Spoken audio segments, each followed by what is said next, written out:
नमस्कार, मैं डॉक्टर मुकुल खंडेलवाल आज आप लोगों के समक्ष प्रकृति के संवर्धन और उसके संरक्षण के बारे में बता रही हूँ। वस्तुतः प्रकृति के संरक्षण और उसके संवर्धन के संबंध में हमारे धर्मशास्त्र में बहुत पहले से ही लोगों को आगाह किया गया, उसकी सुरक्षा के प्रति लोगों को जागरूक किया गया, लेकिन लोग समझते नहीं। अंधाधुंध वृक्षों की कटाई हो रही है, पर्यावरण को दूषित किया जाता है, इन सब का और आबादी भी इतनी अधिक घनीभूत होती जा रही है, तो इन सब का बदला वो प्रकृति लेती है। प्रकृति अपना संतुलन बनाए रखती है। जहाँ वो देखती है बहुत ज़्यादा भार हो रहा है, वहाँ कुछ न कुछ अनिष्ट के जरिए वो अपना संतुलन बना लेती है, उतने लोगों को खत्म कर देती है। आज कोरोना महामारी से 10 लाख लोग मारे जा चुके हैं और अभी भी ये रफ्तार चालू है। तो ये सब क्यों हुआ? हमारी लापरवाही से। हमने प्रकृति को दूहा, और दूहना चाहिए, ठीक है। प्रकृति हमें अपना भोजन सब कुछ देती है, वस्त्र देती है, सब और आवास देती है, लेकिन प्रकृति को आवश्यकता से अधिक दूहते रहना ये कहाँ तक उचित था? तो उसी संदर्भ में मैं आज आप लोगों के समक्ष प्रकाश डाल रही हूँ। प्रकृति हमारी माँ है, हम सभी उसकी गोद में ही जन्म लेते हैं, पलते हैं और बड़े होते हैं। हमारा जीवन पूर्ण रूपेण प्रकृति पर ही अवलंबित है। इसी प्रकृति के ऊपर सभी जीव जंतुओं का जीवन भी निर्भर है। हमारे ऋषि मुनियों को तो प्रकृति का सुरम्य वातावरण इतना सुखद एवं आनंददायक लगता है कि वे प्रकृति की गोद में ही बसना चाहते हैं। अधिकांश तपस्वी हिमालय की गुफाओं में रहकर तपस्या आदि करते हैं। हमारे धर्म ग्रंथों में प्रकृति की महिमा का गुणगान किया गया है। उस प्रकृति को ईश्वर रूप असीम शक्ति बताया गया है। वही प्रकृति नाना रूपों में हमारा पोषण करती है। सूरज, चांद, वृक्ष, पर्वत, नदी, झरने, अग्नि सभी प्रकृति के ही विविध रूप हैं। ये सभी भिन्न भिन्न प्रकार से हमारा पालन पोषण करते हैं। सूरज हमें रोशनी और ताप प्रदान करता है। उसके ताप से ही धरती पर वनस्पतियाँ, कंद मूल, फल फूल आदि उपजते हैं। सूरज अपने ताप से जल का शोषण भी करता है।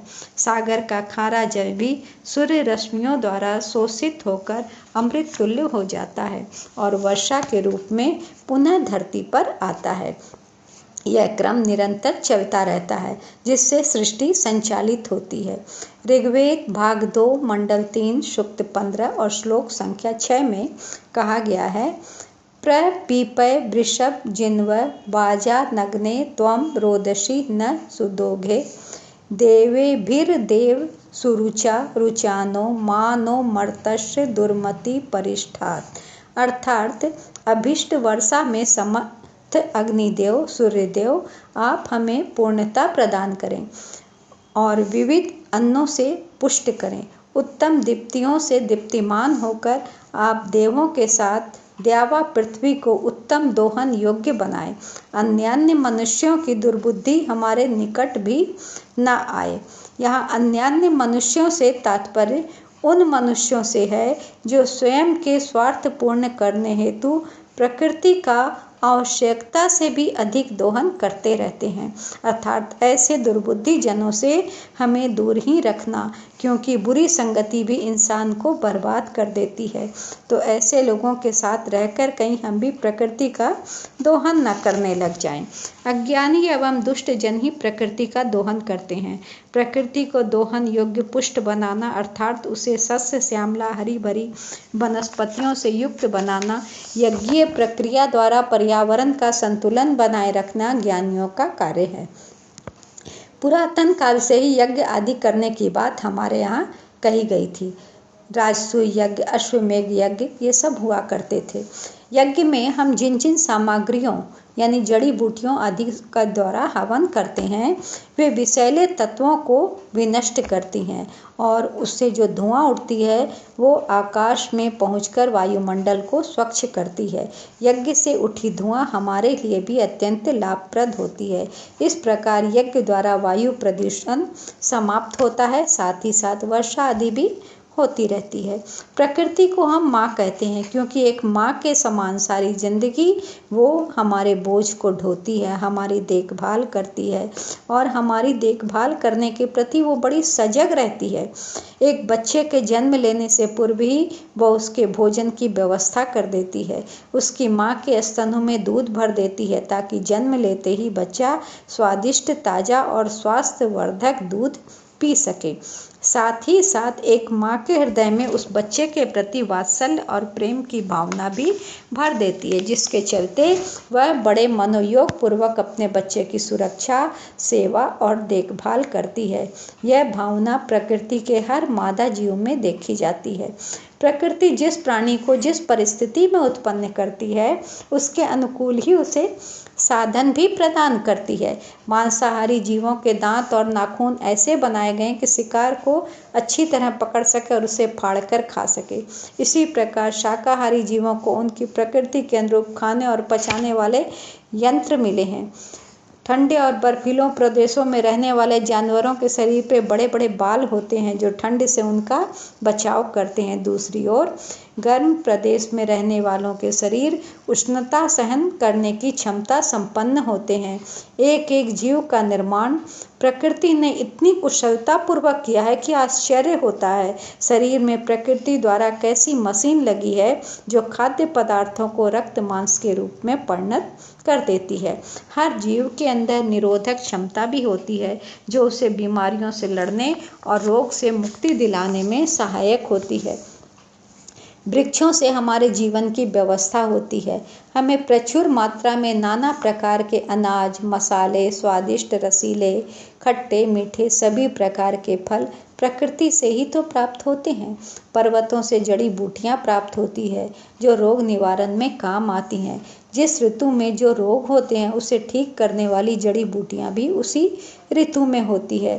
त्रेता युग में जब युद्ध स्थल में लक्ष्मण को शक्ति लग गई थी तो मृत्युतुल्य अवस्था में वो पहुंच गए थे, तो हनुमान जी ने संजीवनी बूटी लाई। उन्हें पहचान तो नहीं थी, पूरा का पूरा पर्वत ही ले आए थे, परंतु तब वैद्य सुसेन ने उनमें से संजीवनी जड़ी बूटी चुन ली और उस जड़ी बूटी के जरिए लक्ष्मण को पुनर्जीवित किया।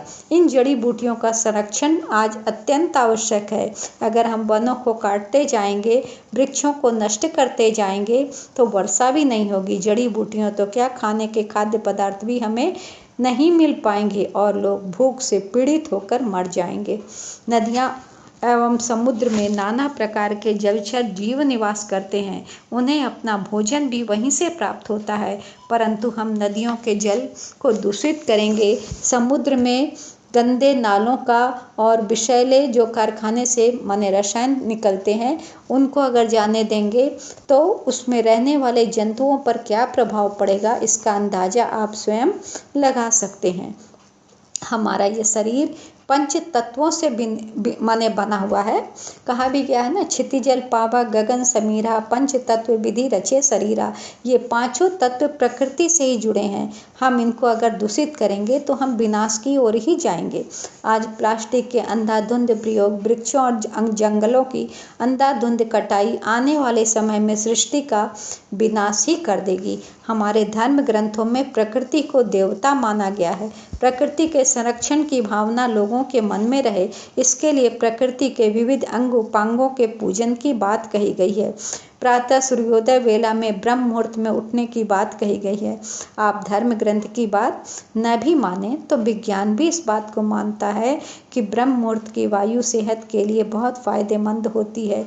उस समय की वायु में 40% ऑक्सीजन की मात्रा होती है जो शरीर में पहुंचकर आपको स्वास्थ्य लाभ प्रदान करती है। सूर्य के उदय होने से प्रकाश तो मिलता ही है, उदित सूर्य की किरणें भी हमारे लिए बहुत लाभप्रद होती हैं। उनमें बहुत सारे लाभप्रद तत्व रहते हैं जो हमारे शरीर को स्वास्थ्य लाभ प्रदान करते हैं।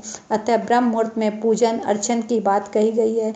हमारे यहाँ जो छठ पर्व मनाया जाता है उसमें मूल रूप से किसकी उपासना करते हैं? सूर्य की ही उपासना की जाती है और मात्र उदित सूर्य की नहीं, अस्तगामी सूर्य को भी अर्घ्य दिया जाता है। इसी प्रकार चंद्रमा जो रोशनी देता है, जिसकी किरणें भी हमारे लिए लाभप्रद हैं, शरद पूर्णिमा के दिन रात में माने उसकी पूजा की जाती है। खीर इत्यादि रख के प्रसाद के रूप में हम दूसरे दिन खाते हैं। करवा चौथ का व्रत भी चांद को अर्घ्य देकर किया जाता है। कार्तिक माह की अष्टमी को होई आटे में तारों के रूप में प्रकृति की पूजा की जाती है। गाय जिसके अमृत तुल्य दूध से हमारा पोषण होता है, साथ ही गोबर से श्रेष्ठ खाद, मूत्र से अनेक प्रकार की औषधियाँ भी निर्मित होती है, उसे माता का दर्जा दिया गया है। प्रतिदिन खाना बनाने के समय पहली रोटी माने जो होती है या जो भी खाद्य पदार्थ हमने बनाया उसे गौ को देने की बात कही गई है। कार्तिक माह की अष्टमी को गौ पूजन करने का विधान बताया गया है। पर्वत जिनमें जड़ी बूटियां प्राप्त होती है, गोवर्धन पूजा के रूप में कार्तिक में उसकी भी पूजा की जाती है। नदियां जो हमें स्वच्छ जल प्रदान करती हैं, इसलिए कार्तिक मास तथा मलमास में गंगा स्नान की बात कही गई है। अब जब लोग गंगा स्नान करेंगे तो नदी को भी स्वच्छ रखेंगे, तभी वो स्वस्थ रहेगा। आंवला जो अत्यंत गुणकारी है, आंवला नवमी के दिन आंवले वृक्ष की पूजा करने की बात कही गई है और आंवला दान करने की भी बात कही गई। इस प्रकार देखिए कि धर्म ग्रंथों में पर्यावरण की सुरक्षा हेतु लोगों को जागरूक करने के लिए अनेक प्रकार के त्योहार, पूजन आदि करने का विधान बताया गया है। अब अगले पार्ट में मैं इसी क्रम को आगे और बढ़ाऊंगी।